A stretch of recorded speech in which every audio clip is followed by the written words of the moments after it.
Why can't I learn? Why can't I study and remember what I'm studying? Why can't I get better grades?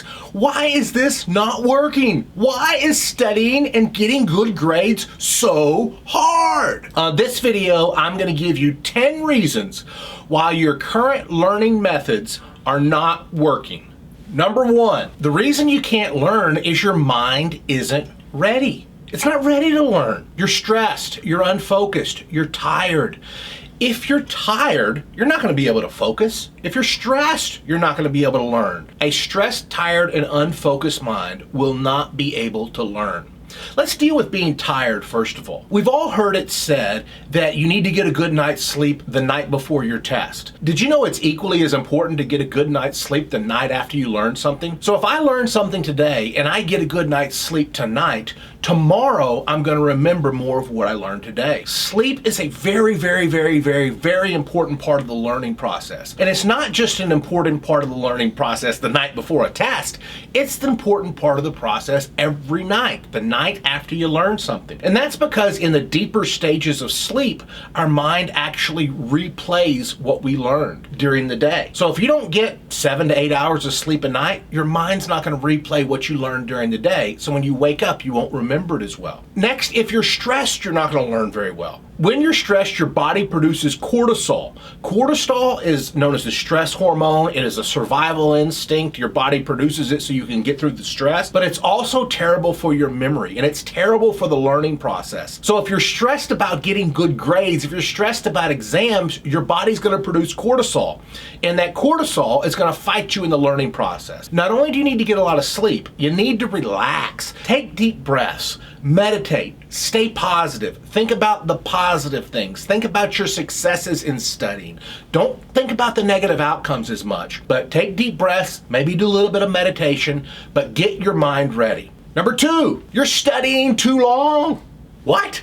Isn't that a weird thing to say? You're studying too long? Here's what I mean. If you study for 2 hours non-stop, there's going to be a point of diminishing returns. Maybe around 45 minutes. It's different for everybody. But maybe after a certain amount of time, if you keep going, it's going to become less and less efficient. Francis Cirillo in the 1980s developed something called the Pomodoro technique. And it's known as the Pomodoro technique because Pomodoro means tomato. And he had a timer that was shaped like a tomato. He would set the timer for 25 minutes and then he would study for 25 minutes. When the tomato timer, the Pomodoro timer went off, he would take a break. His studying became more effective because he did it in breaks. So here's my suggestion to you. Still study for 2 or 3 hours if that's the amount of time you have to study. But do it in 25-minute breaks. Set a timer for 25 minutes and then take a 5-minute break. The Pomodoro technique will ensure your brain is fresh and alive when you're trying to study. Number three, you are tricking yourself into thinking you know more than you do. What do I mean? When you're reviewing, you're looking at the information and you just keep reading it over and over again and you're thinking to yourself, oh yeah, I know that. You're tricking your mind into thinking that you know it when you actually don't know it. That's what I call a passive review. Do an active review where you look away and you try to say as much as you can remember. And by trying to say as much as you can remember, you are not going to be able to trick yourself at all. Either you know it or you don't. Really, really, really see what you know. Passive reviews are good, but active reviews are necessary. Do a mixture of both. Number four, you're trying to do it alone. Surely no one else has studied for this type of exam before, right? No one ever has tried to get this kind of certification before, and certainly no one else is trying to do it right now, right? You're alone. Of course not.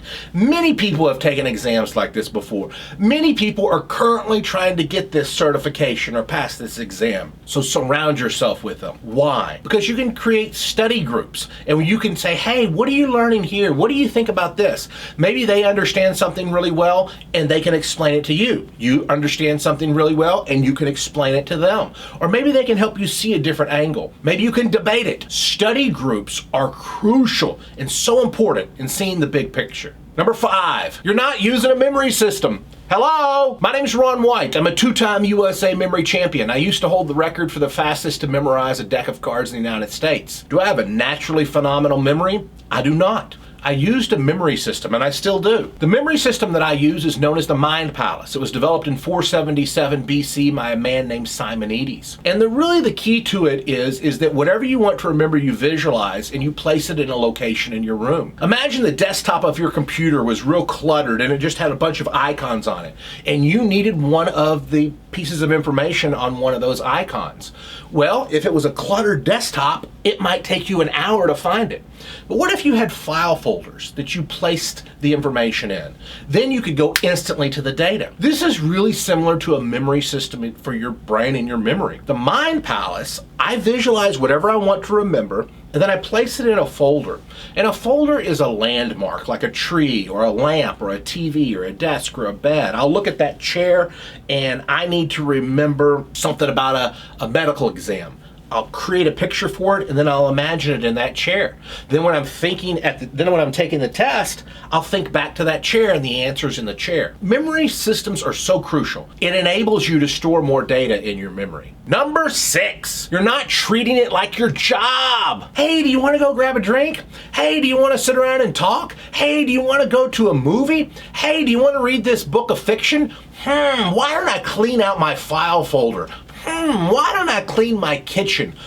You know what? I should text my friends right now. Oh, I'm going to take a Facebook quiz to see what kind of Disney animal I am. All of these things are procrastination, and you're putting it off. Imagine you're in the middle of your shift at work, and your friend calls you and says, hey, you want to go see a movie? It starts in 10 minutes. You wouldn't say to your boss, hey, I'll see you later. I'm going to go see a movie with my friend. You'd be like, no, I can't go. I'm at work right now. That's what we need to do when we're studying for an exam or a test. It's good to hang out with your friends. Have designated times. But while you are studying for this exam, while you're studying for this certification, this is your job. Sacrifice now. Sacrifice today so you can enjoy 3 years from now. Number 7, you are distracted. Oh, hey, what's on social media? Hey, what's on the television right now? What's on YouTube? Keep watching YouTube, by the way, especially my channel. Please subscribe, like, and all that stuff. But you're distracted.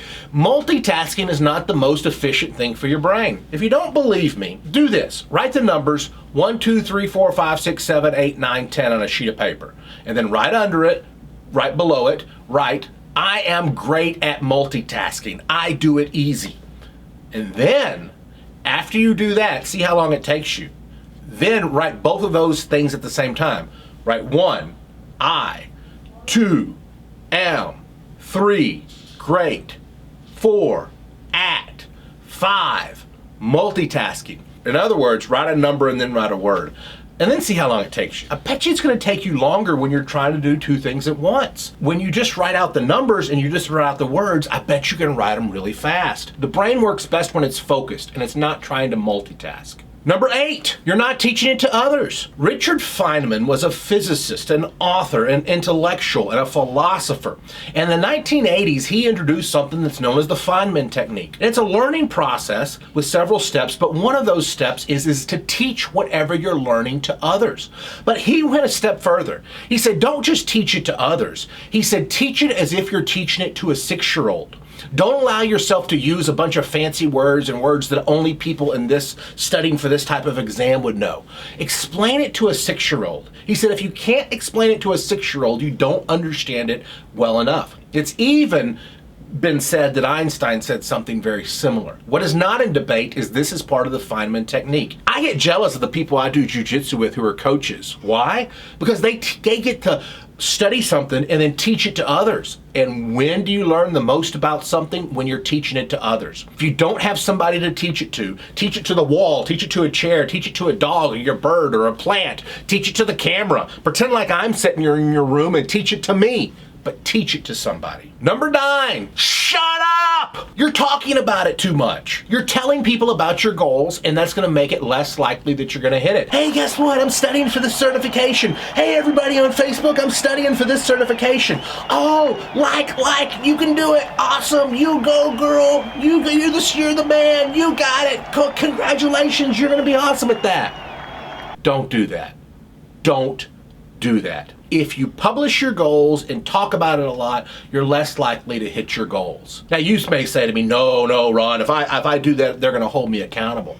They're not going to hold you accountable. Now, maybe a select few will. Maybe somebody who is your teacher or your coach or somebody studying for the same exam. Tell them, talk about it to your mom. Tell them, but don't tell everybody about it. There was an article in the May 2009 issue of Psychology Science, and they said that what happens is if you put out there, hey, I'm studying for a nursing exam, and then people start congratulating on it and telling you what a great nurse you're going to be, it's becoming part of your identity already. And you're getting that satisfaction of people respecting you for being a nurse or respecting you for passing this exam, whatever it is. And because you're getting that respect and that attention and it's already becoming part of your identity, it's actually going to decrease the likelihood that you continue with the goal. Keep it to yourself, work towards your goal, and let, when you achieve it, that be the satisfaction. Number 10, you're not putting it into practice. You're not experimenting. Surely, whatever test you're studying for, there's some hands-on experience you could do. There are some tests you can do. Imagine a mechanic that read a book on how to work on cars, but he never worked on a car. Or a jiu-jitsu student who read a book on how to do jiu-jitsu, but he never did jiu-jitsu. Or somebody who wanted to do yoga and they watched YouTube videos on it, but they never did a pose. Find a way to practice and experiment and get hands-on experiences with something you're doing. My name's Ron White. I'm a two-time USA memory champion. I used to hold the record for the fastest to memorize a deck of cards. Down below in the description of this video, I have a memory course. It's called Black Belt Memory. You can actually get certified as a black belt in memory. You get a really cool certificate. It looks like this. So I hope you click the link down below. I have a free PDF gift for you that explains to you the 3 secrets I learned about memory and how it can help you improve your memory. So click the link down below, get my free gift, check out my black belt memory course, comment down below, tell me your study habits, tell me what works for you. I would love it if you subscribe. I would love it if you comment. I would love it if you like, and I'll see you on the next video.